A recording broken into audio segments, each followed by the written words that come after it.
처음이어서 또 더군다나 2세들을 대상으로 했기 때문에 예상보다는 많이 안 왔지만 1000명의 우리 젊은이들이 와서 집회를 가졌고, 지금 여기 아래층에 있는 차는 정도의 사람들이 왔는데 최고의 강사들이 왔고 아주 실속 있게 진행되어서 지금까지 제가 지킴해 했던 것 가운데 가장 알찬 그런 집회였다고 생각이 되어지고, 그 예로 제가 마지막 메시지를 전했는데 끝나고 나서 헌신에 초청을 했는데 거의 95% 이상이 다 하나님 앞에 헌신을 하고, 저희가 잠을 2시간, 3시간 자지를 못했어요.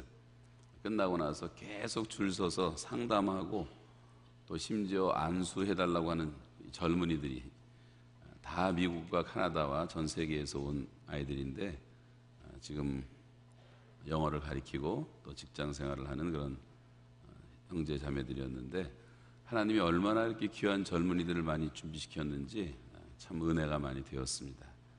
여러분, 이 젊은이들을 위해서 계속 기도해 주시고, 이제 하나님이 이제 새로운 새해를 행하실 텐데 계속해서 지킴을 위해서 확산되도록 기도해 주시고, 내년에는 6군데에서 요청이 왔어요. 그래서 호주 시드니에서도 하고, 미국의 시애틀에서 하고, 또 토론토에서 우리 교회에서도 하고, 일본의 동경에서도 하고, 브라질의 상파울로에서도 하고, 그 외에도 몇 군데가 있는데 확정이 이렇게 되었습니다. 그래서 이것이 전 세계적으로 확산이 되고, 또 서울에서는 이제 내후년에 다시 하게 되는데 이것이 이제 동북아시아 시대를 여는 귀한 일이 될 것이고, 이번에도 상당히 많은 외국 형제들도 많이 참여를 해서 얼마나 은혜를 받고, 또 우리 한국에서 되어지는 모든 일들에 하나님의 새로운 일이라고들이 인정을 하고 그렇게 함께 따라오는 것을 보면서 많은 것을 느꼈습니다. 계속해서 여러분 기도해 주시기 바랍니다. 오늘 이제 송년 예배 주일이라서 제목이 지나간 때가 조카도다. 따라서 하시겠어요? 지나간 때가 조카도다. 사람의 이제 본능이라고 하는 것이 있죠. 모든 사람에게는 마치 관성의 법칙이 있는 것처럼 모든 사람들은 이렇게 늘 생각해보고 또 따져보고 평가해보는 본능이 있어요. 우리가 그냥 무턱대고 살지 않습니다. 누구나 다 한번 생각을 해보고 또 따져보기도 하고. 근데 문제는 이런 인간의 본능이 자기 자신을 위해서 쓰여진다면 얼마나 좋을까 늘 생각을 하게 되는데, 이것은 하나님께서 자기 관리를 위해서 자기를 위해서 쓰라고 주신 것인데, 근데 우리가 문제는 이것을 남한테만 적용시키는 데 문제가 있다고 하는 것입니다. 그래서 우리가 자기 관리를 하지 않고 남을 관리하는 사람이 너무나 많은 것이 문제라는 거예요. 예를 들면 이 바리새인의 경우를 생각해 보면, 그는 자신들의 죄에 대해서는 잘 모르고 남들의 죄에 대해서는 너무도 잘 알았던 사람들, 그 당시를 살아가고 있었던 세리들과 창기들과 술꾼들과 이방인들의 죄에 대해서는 거의 전문가 수준이 돼가지고 마치 형사처럼 검사처럼 그들의 죄를 자기들의 마음대로 판단하고 정죄하는 일에 대해서는 대단한 능력을 발휘했습니다. 그러나 막상 자기 자신에 대해서는 너무도 무지했고 자기 인생은 하나도 정리가 되어 있지 않았습니다. 예수께서 보실 때 그들을 보고 이 독사의 새끼라고 말한 것은 예수님이 욕을 하신 것이 아니라 그들은 정말 독사와 같은 마귀의 자식들이었는데 자기들은 하나도 변화가 되지 않고 다른 사람을 정죄하고 있었기 때문에 주님의 눈에 그렇게 보인 것입니다. 성경은 언제나 우리에게 너희 자신을 살피라고 말하고 자기를 돌아보라, 너희 소위를 살피라, 이런 말씀들이 많이 나오죠. 우리가 늘 쓰는 말 가운데서 너 자신을 알라는 말을 하고 있습니다만, 너 자신은 하나도 정리가 되어 있지 않으면서 왜 다른 사람의 일에는 그렇게 말도 많고 참견도 많으냐, 그런 말입니다. 적어도 여러분 새해를 이제 앞두고 마지막 주일 예배를 드리면서 오늘 이 시간만큼이라도 오늘 우리가 정말 우리 자신을 돌아보는 시간을 가졌으면 좋겠습니다. 그리고 새해에는 정말 새로운 삶을 위해서 반드시 내가 정리할 것들이 있다면 이것을 정리하는 그런 기간이 되면 좋겠습니다. 자, 주님은 오늘 우리에게 무엇을 정리하라고 말씀하시는가? 지나간 때가 족하다고 하는 것은 무슨 뜻인가? 우리가 버린 죄를 다시 반복하는 우리들에게 주시는 말씀이에요. 그 하나님께 영광을 돌리지 못하고 살았던 모든 삶은 지나간 때가 족하다고 하는 것입니다. 죄에 대한 미련을 버리라고 하는 것입니다. 이전 것은 다 지나갔으니 보라 이제 새 것이 되었도다. 여러분, 정말 내 마음속에서 나는 이제 새 것이 되었다고, 전의 것은 다 지나갔다고 내가 과연 말할 수가 있는가? 하나님께서 말씀하시기를 이제 내가 새 일을 행하리라고 말씀하셨어요. 이것이 순서입니다. 내가 먼저 옛날 것이 다 지나가고 새 것이 되어야지, 내가 먼저 새롭게 되어야지 하나님께서 새 일을 나를 통해서 할 수가 있다고 하는 것입니다. 그리스도 예수 안에 있는 자에게는 정죄함이 없습니다. 우리 사도 베드로의 권면 한번 다 같이 읽어보시겠는데, 베드로전서 4장 1절로 3절입니다. 시작. 육체의 고난을 받은 자가 죄를 그쳤음이니 그 후로는 다시 사람의 정욕을 좇지 않고 오직 하나님의 뜻을 좇아 육체의 남은 때를 살게 하려 함이라. 너희가 음란과 정욕과 술 취함과 방탕과 연락과 무법한 우상 숭배를 하여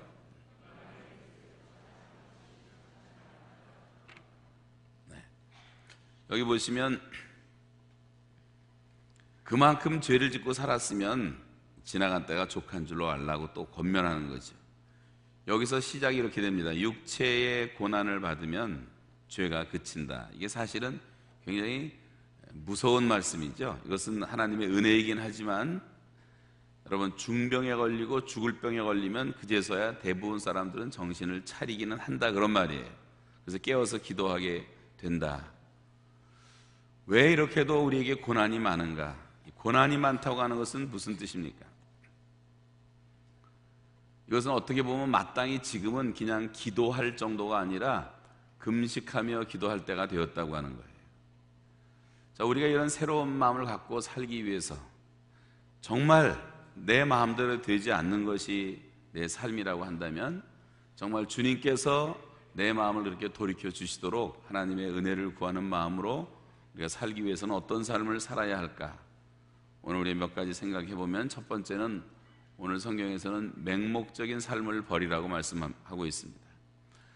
여러분, 사람들이 살아가는 모습을 보면 천태만상이죠. 그 삶이 하나도 잘못된 것이 아닙니다. 사람들의 살아가는 모습은 다 다릅니다. 근데 어떻게 살든지 간에 아무 문제가 없는데, 문제는 그 살아가는 목적이 문제예요. 정말 어떤 분명한 목적이 있는가? 그 목적이라는 것도 정말 하나님의 영광을 위한 목적이 있는가? 하나님의 뜻 가운데 사람들이 살고 있는가 하는 것이 문제입니다.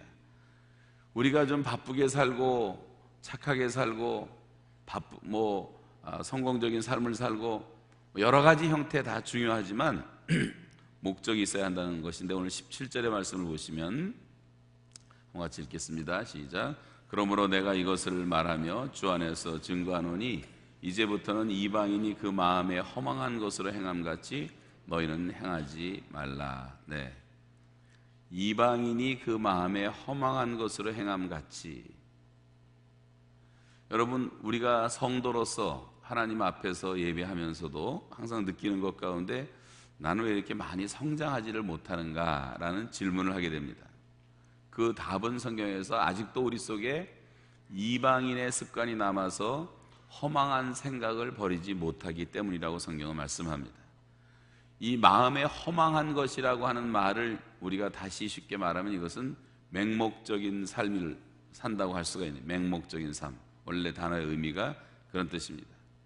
아무 노력도 하지 않고 특별한 목적도 없이 막연히 살아가는 사람들이 너무나 많습니다. 카나다 같은 선진국 안에도 보면 우리 교인들 가게 하는데 이렇게 가끔 방문해 보면 그냥 복권 하나 바라보면서 일확천금을 노리는 사람들이 얼마나 많은지, 그들의 마음을 보면 다 허망한 마음들이에요.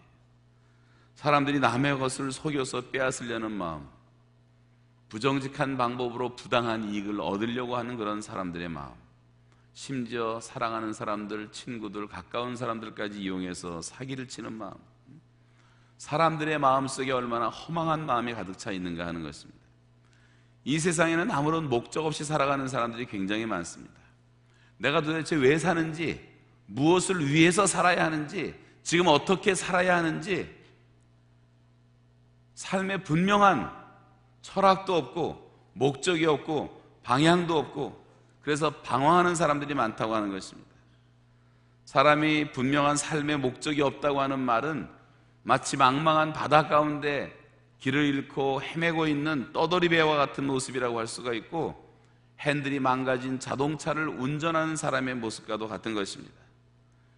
사도 바울을 우리가 본받는 이유 가운데 아름다운 모습은 그의 고백 가운데 빌립보 3장에 보시면, 나는 뒤에 있는 것은 잊어버리고, 그가 이제 회개하고 하나님의 사람이 된 다음에 나는 항상 앞에 있는 것을 잡으려고 표대를 향하여, 여기 쫓아간다는 말은 마치 사자가 어떤 먹이를 향해서 집중해서 달려가듯이 그렇게 나는 달려가고 있다, 목표를 잊지 않는다고 하는 그런 고백을 하고 있습니다.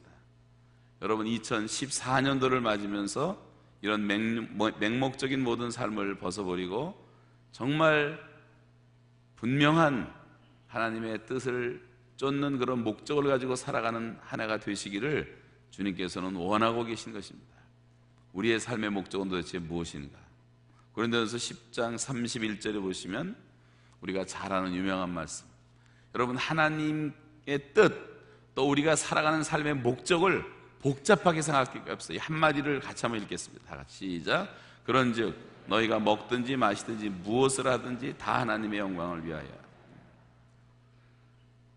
먹든지 마시든지 무엇을 하든지 상관이 없어요. 그러나 그것이 하나님께 영광이 되느냐,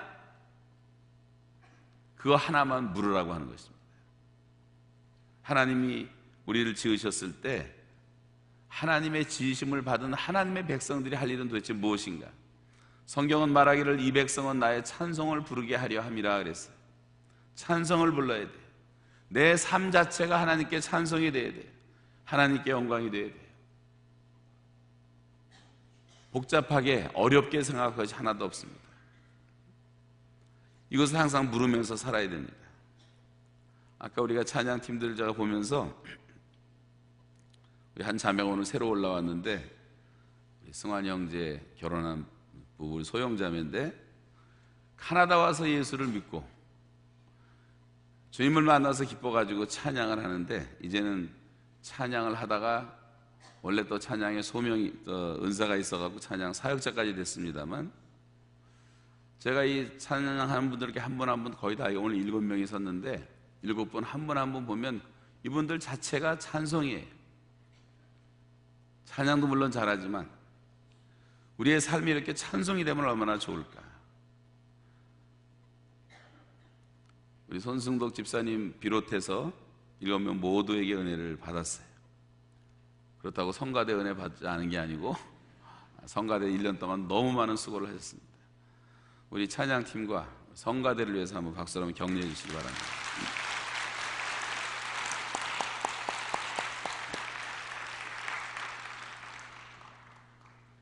사람을 바라볼 때 삶의 목적이 바뀌어가지고 허망하게 살던 사람들이, 방황하던 사람들이, 이렇게 맹목적으로 살던 사람들이 분명한 목표를 가지고 그 중심이 뜨거워져서 하나님을 찬양하는 삶을 살아간다는 것이 그 자체가 찬송이고, 그것이 강력한 전도고 영향력이라고 하는 것입니다. 여러분의 생각이 하나님의, 여러분의 생애 자체가 하나님의 찬송이 되시기를 주의 이름으로 축원합니다. 두 번째는 방탕한 생활에서 떠나라고 하는 거예요. 다 지나간 때가 족한 것입니다. 우리는 어디에서 떠나야 하는가? 목적이 분명하지 않으면 사람들은 누구나 다 방탕한 삶을 살기가 쉬워집니다. 그래서 오늘 본문 19절이 이렇게 말씀해요. 다 같이 읽겠습니다. 시작.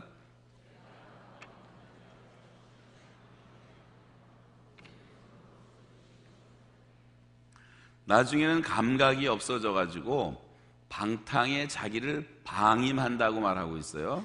그 다음엔 모든 더러운 것들이 욕심이 돼가지고 우리한테 들어와서 이제 나를 통제하게 되는 것입니다.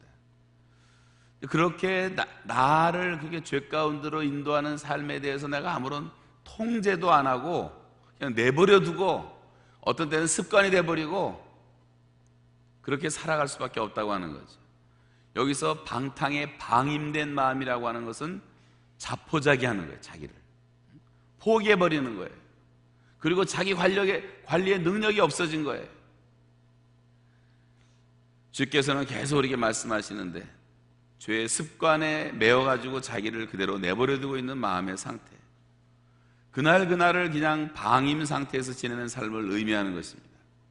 여러분, 이 죄의 습관이라고 하는 것은 마치 마약과 같아서 처음에는 굉장히 강도가 약하지만 점점 이 강한 것을 요구하는 것처럼 이 양심의 가책이라는 것도 정도가 달라요. 작은 일에 양심의 가책을 느낄 때가 있지만 어떤 사람들은 굉장한 나쁜 짓을 하고도 양심의 가책을 전혀 느끼지 않는, 양심이 아예 화인 맞고 양심이 굳어지고 간이 굳어져서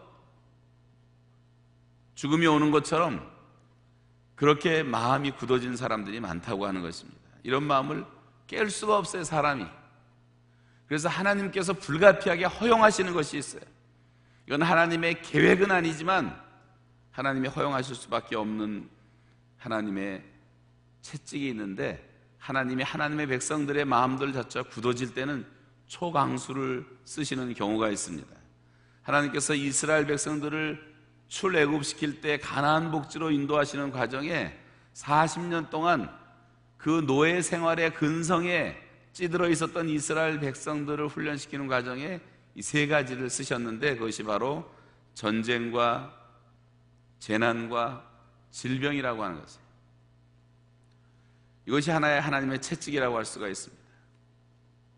여러분, 이 전쟁을 겪은 세대가 여기도 계십니다만, 우리가 전쟁하면 총이 생각나고 칼이 생각나고 옛날에 그렇습니다만, 옛날 사람들은 칼에 찔려 죽고 현대인들은 총에 맞아 죽고, 총 정도가 아니라 지금은 정말 끔찍한 무기들을 다 만들어냈어요.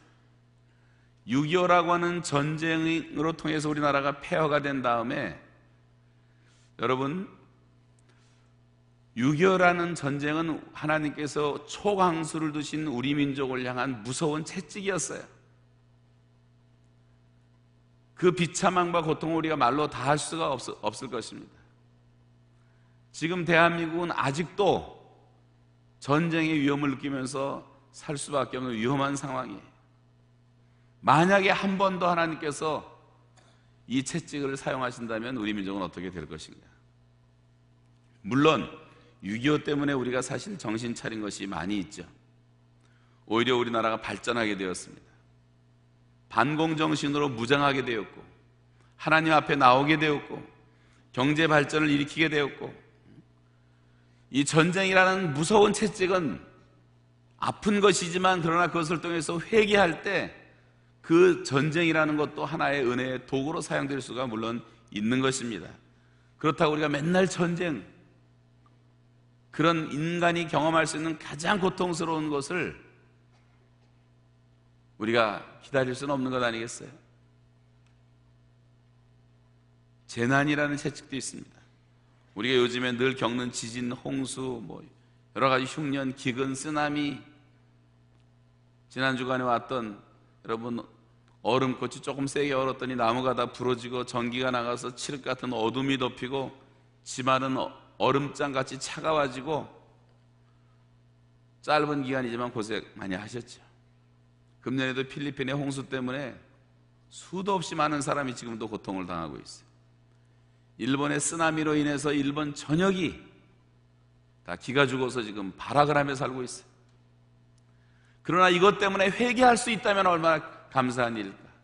우리 교회가 지금 후원하고 있는 조용상 선교사님이 지금 그 쓰나미 현장에 우리가 모았던 여러분의 헌금을 보내가지고 교회가 세워졌는데, 그렇게 전도가 안 되던 일본 땅에 정말 하나님의 은혜 가운데 교회가 세워지고 수십 명, 일본 교회는 지금 일본 전역에 8,000개의 교회가 있는데 8,000개의 교회의 평균 교인 숫자가 19명이에요. 근데 그 쓰나미 현장의 교회들은 지금 다 100명 이상씩 몰려와요. 일본 땅에서는 100명이면 큰 교회입니다. 큰 교회. 저는 그것도 회개할 수 있다면 은혜라고 생각합니다. 이런 재난이 우리에게 올 수가 있는 거죠. 질병이라는 채찍도 있습니다. 우리가 병이 나거나 수술을 받거나 자동차 사고가 나거나 죽음을 경험하는, 제 주변에도 보면 암에 걸렸기 때문에 예수 믿은 사람들이 수도 없이 많아요. 그 사람이 암이 안 걸렸으면 예수 안 믿을 사람들이 굉장히 많더라고요. 인간은 그렇게 하나님께서 초강수를 쓰지 않고서는 하나님의 은혜를 경험하지 못할 정도로 마음이 굳어진 사람들이 너무나 많다고 하는 것입니다. 이런 질병이라는 것도 생각해보면 은혜입니다. 고난은 지금 당장은 고통스럽고 아프고 힘들지만 내가 그것으로 말미암아 하나님께 돌아올 수가 있다면, 내 마음이 새로워질 수가 있다면, 성령의 은혜를 입을 수가 있다면 이 질병도 하나님의 은혜의 수단이 될 수가 있다고 하는 것입니다. 이런 것은 하나도 우리가 불평할 것이 없어요. 저와 여러분의 생애에 다가오는 어떤 고통과 재난도, 참새 한 마리가 떨어지는 것도 하나님의 허락이 없이는 되어지는 것은 아무것도 없는 줄로 여러분 정말로 믿으십니까? 그렇다면 그 모든 일을 통해서 하나님의 음성을 우리가 들어야 되는 것입니다. 하나님께서 이렇게 전쟁과 재난과 질병을 통해서, 하나님은 원치 않으시지만 그렇게 할 수밖에 없는 심판을 허락하실 때가 있지만, 그 무서운 채찍, 그러나 그것을 통해서 회개할 수가 있다면 그것이 은혜가 될 수가 있는 것입니다. 하나님은 적과 꿀이 흐르는 가나안 땅을 약속의 땅으로 준비하시고 다 예비해 놓으셨지만, 하나님의 백성인 이스라엘 백성들이 그 애굽에서의 노예 근성이 마음에 굳어져 가지고 그 하나님의 그 놀라운 약속을 믿지를 못하는 거예요. 그걸 바라보지를 못하는 거예요. 눈이 다 이 세상을 향해 가지고 눈을 떠서 하나님의 일을 보지를 못한 것입니다. 그럴 때마다 하나님께서는 말씀드린 이 세 가지 채찍으로 저들을 몰아가셨습니다. 여러분이 옛날에 구습의 벽을 깬다는 것이 쉬운 일이 아니에요. 아무리 좋은 자동차라 할지라도 반드시 브레이크가 있어야 하는 것처럼, 여러분 우리가 살아가면서 사람이 자기 통제의 능력을 잃어버리면 그 인생은 망가지기 시작하는 것입니다. 이 성경을 기록하고 있는 이 당시에 이 편지를 받는 대상은 에베소라고 하는 곳에 살고 있었던 하나님의 백성들이었어요.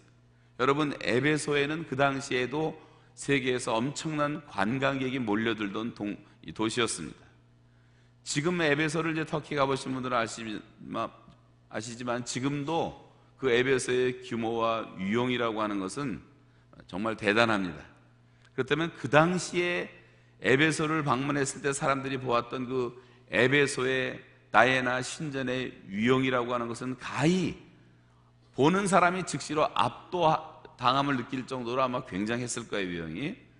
자, 그런데 그 다이애나 여신을 찾는 관광객들이 찾는 이유는 뭐냐면, 옛날에는 다 이렇게 신전 창녀가 있어가지고 이 성적인 범죄와 음란과 향락과 쾌락으로 빠져드는 길이었어요. 오늘 본문에 나온 얘기가 바로 다 그런 얘기들입니다. 그렇게 해서 계속해서 이 방탕한 삶을 즐기는 것을 통제하지 않고 내버려두면 너는 영원히 멸망하게 될 것이라고 경고하고 있는 것입니다. 소돔과 고모라가 결국은 그 하나님의 경고의 말씀을 무시하고 냉소적인 태도로 살다가 하루아침에 유황불로 말미암아 그렇게 심판을 받고 지금도 땅속에 묻혀 있습니다. 로마를 심판하시는 예표로 하나님께서 로마의 폼페이를 멸망시키실 때 베스비우스 화산이 폭발함으로 여러분 그 현장이 그대로 한순간에 범죄하던 그 순간 그대로 굳어져 있는 모습을 여러분 지금 가면 몇 년 전부터 그것을 다 공개해놨기 때문에 다 볼 수가 있어요. 심지어 짐승들 종류에 따라서 사람이 들어가서 돈 없는 사람들은 섹스를 즐기던 그런 현장까지, 타락한 목욕탕 문화까지 그대로 굳어져 있는 모습을 볼 수가 있어요. 하나님께서 얼마나 이런 것들을 무섭게 심판하시는 것입니다.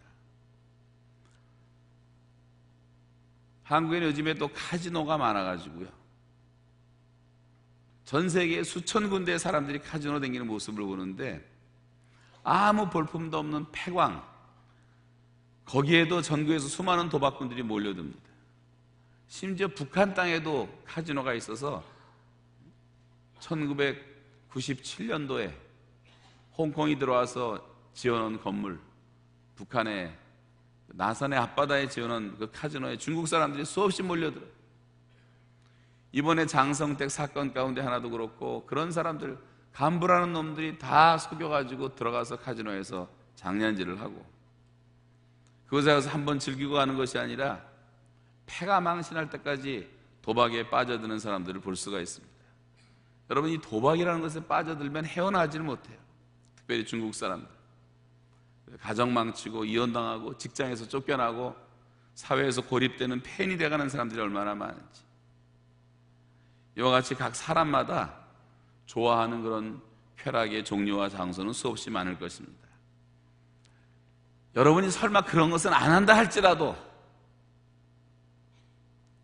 또 뭐 라스베가스 놀러 가서 뭐 한번 취미로 할 수 있는 그런 것까지 내가 뭐 정지하고 그러는 것은 아니에요.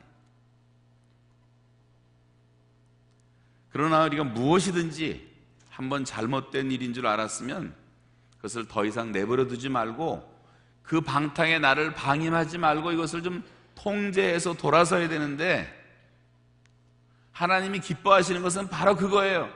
누가복음 15장에 나오는 탕자가 하나님의 사랑을 받고 아버지의 은혜를 입었던 이유는 바로 그가 스스로 돌이켜, 이건 내가 해야 되는 거예요.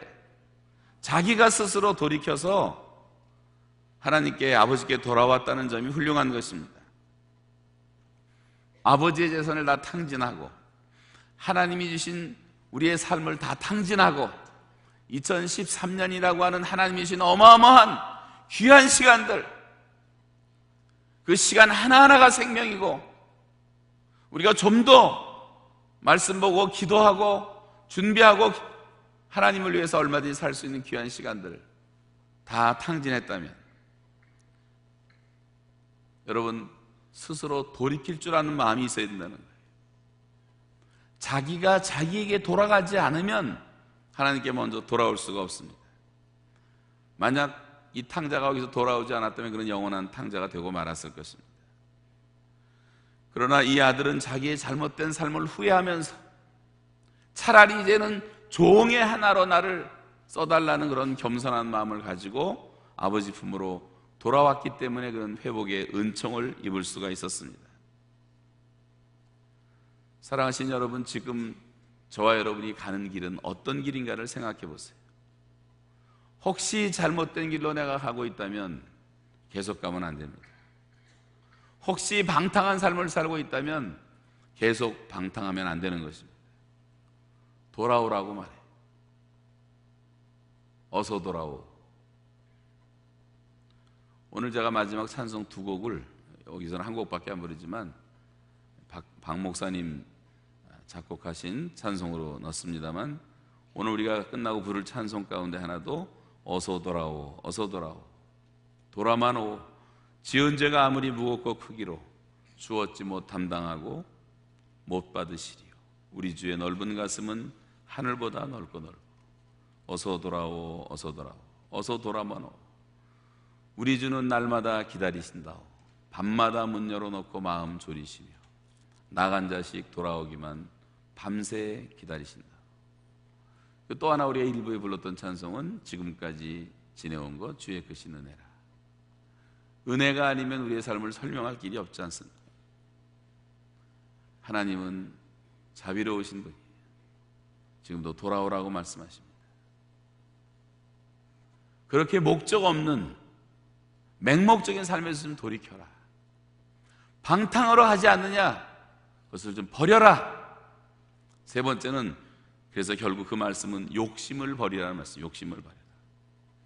우리가 버려야 할 것이 많지만 십계명에 보시면 마지막에 특별히 강조하는 것이 두 번씩 반복하시는 말씀이 이 탐욕 아닙니까? 탐욕. 그래서 십계명의 마무리는 이 모든 욕심을 버리라고 하는 것으로 끝나고 있어요. 신약 성경에서는 그것을 우상 숭배라고 말해요. 여러분의 마음에 들어있는 욕심이 바로 우상이라고 말씀하고 있어요. 그래서 오늘 22절에 보시면 같이 읽겠습니다. 시작.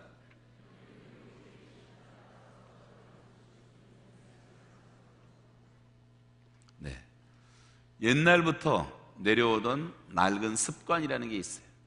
내가 헌 옷을 입고 있듯이 이런 것들. 자, 예수 믿는 사람들이 아직도 예수를 믿으면서도 해결하지 못하고 살아가고 있는 것들이 있는데, 이런 것을 말하면서 오늘 성경은 유혹의 욕심이라고 말씀하고 있습니다. 자, 어떤 사람은 예수를 믿으면서도 솔직히 우리 교인들 가운데도 아직 담배 하나 해결을 하지 못하는 사람이 있고, 술 먹는 습관 끊지 못하는 사람이 있고, 아무리 설교해도 소용이 없고, 이것이 하나님의 말씀의 근거를 가지고 아무리 외쳐도 별로 반항하지 않아요. 뭐 그 정도는 다 이길 수가 있겠죠. 어떤 사람은 성적인 유혹에서 벗어나지를 못하고, 어떤 사람은 쇼핑 중독에서 벗어나지를 못하고, 어떤 사람은 취미생활이 마치 우상처럼 되어버리는 사람도 있고. 여러분, 우리가 정말 해결해야 될 문제는 바로 욕심이라고 하는 것입니다. 욕심이라고 하는 것은 모든 성도들이, 정말 하나님의 영광을 위해서 살기로 그렇게 결심한 성도들이 반드시 극복해야 될 가장 큰 문제라고 할 수가 있어요. 이 구습을 쫓는 옛사람의 가장 큰 특징이 있다면 바로 이 우리가 하나님 없을 때 살아가던 우리 옛사람의 모습은 바로 욕심이라고 하는 거예요. 탐욕이라고 하는 거예요. 정도를 벗어나는 거예요. 상식을 벗어나는 거예요. 그래서 우리가 무엇보다도 이 욕심을 없애기 위해서 노력을 하셔야 됩니다. 욕심 부리면 결과는 다 제로가 돼요. 공든탑은 다 무너지는 것입니다. 우리가 아무리 오랫동안 신앙의 훈련을 하고 경건의 능력을 가졌다 해도 우리가 욕심을 용납하는 순간 모든 것은 공으로 돌아가고 맙니다. 성경은 항상 욕심을 경계하라고 말해요. 욕심이 우리 속에 잉태되지 않도록, 욕심이 내 안에 자리를 잡기 시작하면 이것은 사망으로 찾아온다고 말씀하고 있어요. 인류의 조상 아담과 하와는 선악과에 대한 욕심을 버리지 못해서 그 사탄의 유혹, 인간의 그 탐욕을 가지고 유혹한 그 유혹에 넘어가서 결국은 죄인이 됩니다. 다윗의 범죄도 여자에 대한 욕심이었고, 엘리사의 종 게하시도 금덩어리 하나에 대한 욕심 때문에 그는 문둥병이 걸리고 말았어요.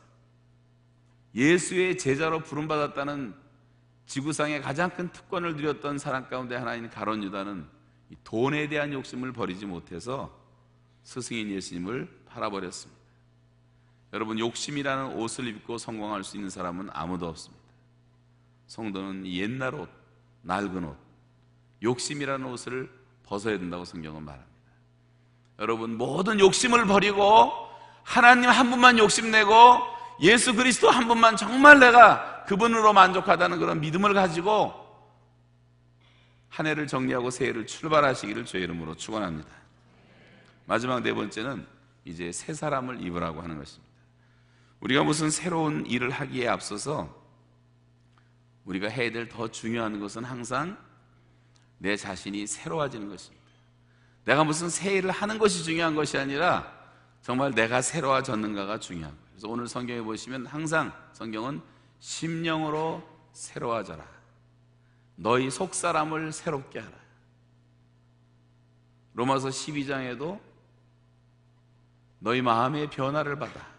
우리 마음부터 변화된다는 거죠. 우리 오늘 본문 한번 읽겠습니다. 22절로 24절입니다. 너희는 시작.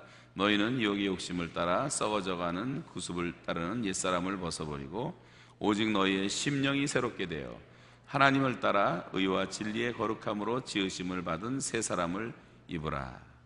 자, 이 새 사람은 심령으로 새롭게 된 사람을 말하는 것입니다.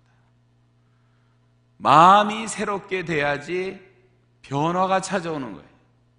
내 마음에 어떤 변화가 일어나야지 변화된 삶을 살 수가 있는 것입니다. 여기서 말하는 변화는 겉모양의 변화가 아니라 속사람의 변화를 의미하는 것입니다. 내가 정말 하나님의 말씀을 알고 듣고 깨닫고 복음을 알고 죄에서 떠나고 세상을 본받지 않고 내 심령으로 하나님의 은혜 가운데 새롭게 되면 내 마음의 중심에서부터 하나님의 음성이 들려오고 하나님의 뜻을 선명하게 분별하는 삶을 살 수 있다고 성경은 말씀하고 있습니다. 근데 우리는 겉에는 신경을 너무 많이 써요. 제가 한국에 갈 때마다 느끼는 것은 한국 사람들은 너무 유행에 민감한 것 같아요. 유행을 따라서 다 몸이 다 바뀌어요. 얼굴이 다 바뀌고 치마가 변하고 헤어스타일이 변하고 성형수술해갖고 얼굴도 얼마나 다 변하는지. 대한민국 여자들은, 젊은 애들은 보면 거의 다 탈란트예요. 다 탈란트예요. 그 말은 다 가짜예요. 다 가짜. 외모가 변하면 무슨 소용이 있습니까? 사람이 속이 변하지 않으면 쓸모가 없는 거죠. 건물마다 제가 조사를 하면 그냥 차가 달리는 차에서 봤는데도요, 성형수술을 하는 그 병원이 없는 건물이 거의 없어요. 어떤 건물에는 몇 개씩 있어요. 인천공항 가면 마스크 쓰고 코도 없고 뭐 이렇게 귀신처럼 하고 다니는 중국 여자들도 얼마나 많은지 다 수술하고 돌아가는 사. 그 의사들 방에서 신문에도 몇 번 났지만 세금 안 내고 그 현찰을 받아갖고 걸린 사람들 보니까 돈의 규모가 보통 2천억 원짜리를 캐시로 다 놨다가 여자들이 돈 벌라고 다 그냥 갖다 주는 거예요.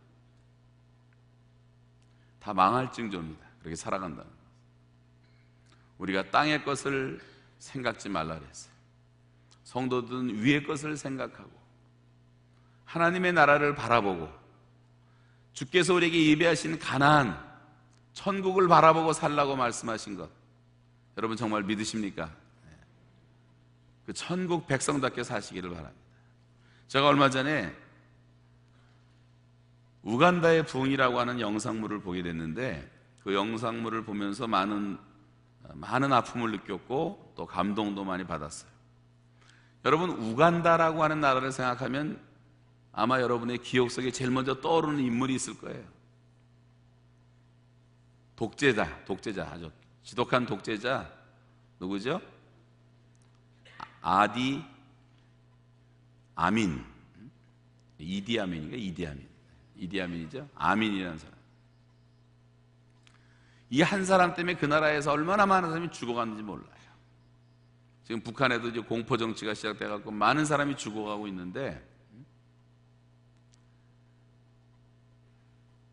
제가 서울에 있는 동안 계속 전화가 오는데 북한에서 튀어나온 사람하고 통화를 했는데 정말 심각하더라고요. 얘기 들어보니까. 군인들이요, 얼마나 악했으면 용서하고 들으세요. 우간다의 군인들이 검문하다가 신분증 달라는데 애기가 신분증, 깐난 애기가 무슨 신분증이 있어요. 걔를 던져놓고 총으로 쏘고 떨어지는 칼로 찍어버리고, 그렇게 해서 얼마나 많은 사람을 죽였는지. 갑자기 들이닥친 군대가 온 동네를 다 포위하고 튀쳐나오는 주민들을 향해서 총 쏘는 연습을 해다 죽이면서 한 동네를 몰살을 시키고, 끔찍한 일들이 얼마나 많은지 몰라요. 자기가 낳은 아이가 아프다고 3개월 만에 쓰레기통에 갖다 버리고 거들떠보지도 않고, 집 나간 가족들이 2, 3일 동안 나타나지 않으면 반드시 댁에다 밖에서 죽은 것으로 간주해버리고, 그래서 우상 숭배가 만연하고 주술이 팽배했던 나라가 우간다였습니다. 여러분, 그 결과 그 땅에는 하늘이 닫혀서 비를 내리지 않았어요. 가뭄이 찾아오니까 땅이 소산을 낼 수가 없었어요. 설상가상으로 에이즈가 창궐하기 시작해갖고 수많은 사람이 에이즈로 죽어갔습니다. 거기도 교회가 많이 있었는데 많은 사람들이 교회를 향해서 손가락질하고 목회자들을 향해서 손가락질을 합니다. 너희가 믿는 하나님이 도대체 어디 있느냐? 하나님이 살아계시다면 그 하나님은 잠자고 있을 거다. 우리 왜 이런 삶을 살아야 되느냐? 조롱을 했습니다. 우간다는 악한 세력이 그 나라를 조종하고 죄가 창궐한 죽음의 도시가 되고 말았어요. 여러분, 도시들마다 가면 느낌이라는 게 있어요. 밝은 도시가 있고 어두운 도시가 있고 죽음의 도시가 있고 허무한 도시가 있고, 이 죽음과 어둠이 깔려있는 도시들, 제가 타지키스탄에 갔을 때 그 죽음을 느꼈어요.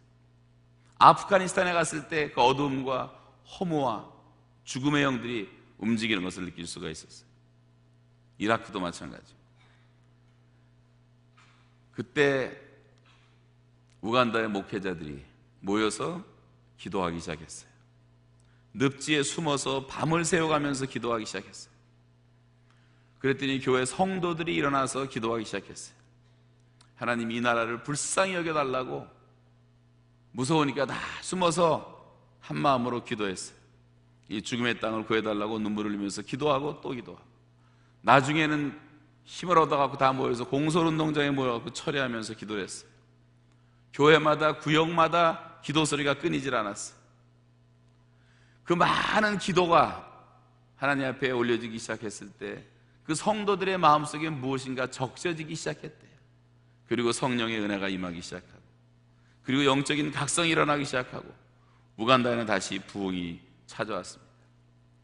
7명을 데리고 개척한 교회가 2주 만에 2,000명이 되고, 지금은 주일날 5번 예배드리는 자그마치 2만 명이 모이는 교회. 그 중에 한 교회는 2만 5천 명이 모이는데 그 담임 목사가 캐네디언이, 백인이 목회를 하는데도 수만 명이 모였어요. 그렇게 말씀을 듣고 기도하고 부흥되기 시작했습니다. 우간다의 교회들은 모이기만 하면 기도하고 또 기도했어요. 그리고 교회는 계속 부흥되기 시작했어요. 에이즈가 창궐하던 나라가 에이즈 발생이 급격하게 감소될 뿐만 아니라 에이즈가 치유되기 시작했고, 국가의 범죄율이 50%로 떨어졌어요. 정치권에도 변화가 일어나기 시작했어요.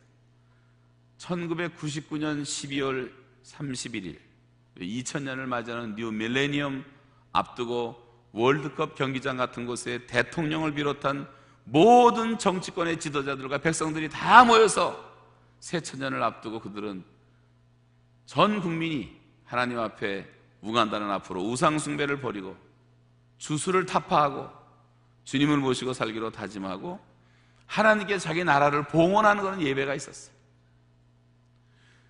부통령이 한국을 찾아오고 대통령이 한국을 찾아서 가나안 농문학교를 찾아와서 우리도 우리 땅을 좀 도와주십시오. 그래서 지금 농문학교에서 제일 열심히 돕는 나라가 우간다예요. 한 예를 들자면 그런 것입니다. 그런데 그 서약을 하는 가운데 감동적인 것이 그 영상물의 맨 마지막에 이런 글귀가 나옵니다. 이 죽음의 땅 우간다가 어떻게 변화되어서 영적인 이런 부흥을 이루게 되었는지 이유를 기록을 하는데, 한마디로 이 기록만 기억하시면 될 거예요. He was invited라는 단어. 하나님이 초대되었다는 말입니다. 우리 민족 가운데 하나님이 초대되었습니다. 성경은 말하기를 너희가 나를 찾고 찾으면 살리라. 너희가 나를 찾고 찾으면 살리라. 너희가 전심으로 나를 찾으면 내가 반드시 너에게 오겠고 응답할 것이다. 여러분, 기도 가운데 기억해 보세요. 전심으로 했던 기도, 내가 비록 죄악 가운데 있지만 전심으로 했던 기도는 하나님이 반드시 들으신 줄로 믿습니다. 전심으로 하나님을 찾는 거예요. 전심으로. 한번 요엘서를 한번 같이 읽겠습니다. 2장 12절부터 시작. 너희는 이제라도 금식하며 울며 애통하고 마음을 다하여 내게로 돌아오라 하셨나니, 너희는 옷을 찢지 말고 마음을 찢고 너희 하나님 여호와께로 돌아올지어다. 그는 은혜로우시며 자비로우시며 노하기를 더디하시며 인애가 크시다.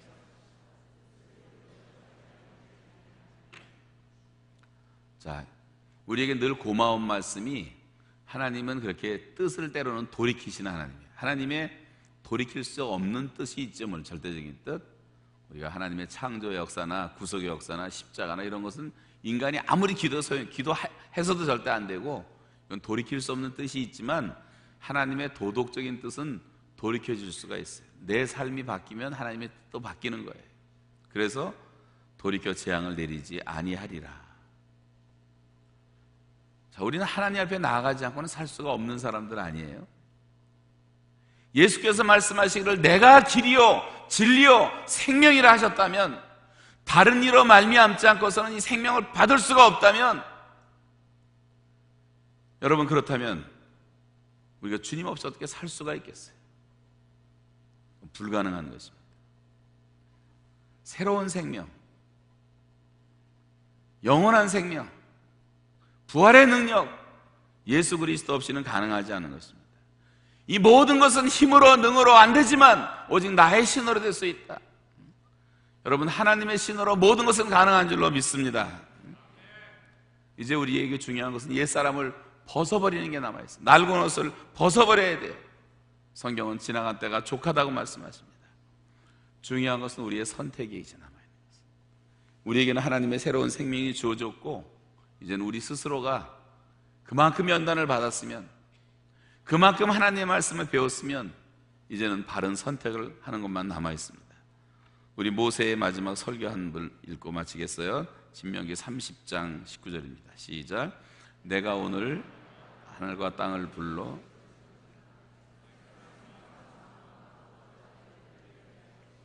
너와 내 자손이 살기 위하여 생명을 택하고 내 하나님 여호와를 사랑하고 그의 말씀을 청종하며 그를 의지하라. 그는 내 생명이시요 내 장수이시니 여호와께서 내 조상 아브라함과 이삭과 야곱에게 주리라고 맹세하신 땅에 내가 거주하리라. 아멘. 자, 우리가 무엇을 선택할 것인가는 분명합니다. 옛사람을 벗어버리고 새 사람을 우리가 반드시 입어야 되겠습니다. 그래야지 우리 민족이 축복을 받고 카나다가 축복을 받게 되고, 이 우리가 사는 땅의 복을 받는 것은 바로 하나님으로부터만 올 수가 있는 것입니다. 너희가 나를 간절히 찾고 찾으면 내가 만나리라고 약속하신 그 주님에게만 우리의 미래와 소망이 있는 것입니다. 이제 딱 짧은 이틀 남았는데 새해를 준비할 수 있는 기회를 하나님이 주셨습니다. 여러분, 몸에 냄새나는 몸에다가 새 옷을 입으면 무슨 소용이 있겠어요? 몇 달 동안 목욕도 안 해가지고 머리에서부터 이가 득실득실한데 새 옷을 입으면 무슨 소용이 있겠어요? 더러워서 냄새가 나는 몸을 가지고 우리가 아무리 새 것을 거친 듯 무슨 의미가 있겠냔 말이에요. 속이 새로워져야 됩니다. 이번에 원단 금식 기도에 못 오시는 분들은 집에서라도 한 끼라도 한번 금식하면서 인간의 좀 본능을 억제하고 하나님의 뜻을 추구하면서 기도하시기 바라고, 정말 좀 깨끗하게 씻음을 받기를 바랍니다. 우리 가운데는 목욕하실 분도 있고 발만 씻어서 될 사람도 있어요. 씻어야 돼요. 그래서 이번에는 진심으로 기도하면서 2014년을 하나님께 드리고 새해를 출발할 수가 있다면, 이제 우리 교회 30주년이 내년에 30주년 한 해 동안 우리 교회에 하나님께서 하나님의 큰 영광을 나타내실 것입니다. 저와 여러분에게는 최고의 해가 될 것입니다. 여러분, 새롭게 깨끗함을 입고 한 해를 맞으시기를 주의 이름으로 축원합니다. 기도하시겠습니다. 오늘 말씀을 기억하시면서 여러분, 맹목적인 삶을 버리시고 떠나시기 바랍니다. 방탕한 것, 하나님이 싫어하시는 것 정말 결단하고 버리시기 바랍니다. 내 힘으로 안 되면 금식하고 기도하면 다 됩니다.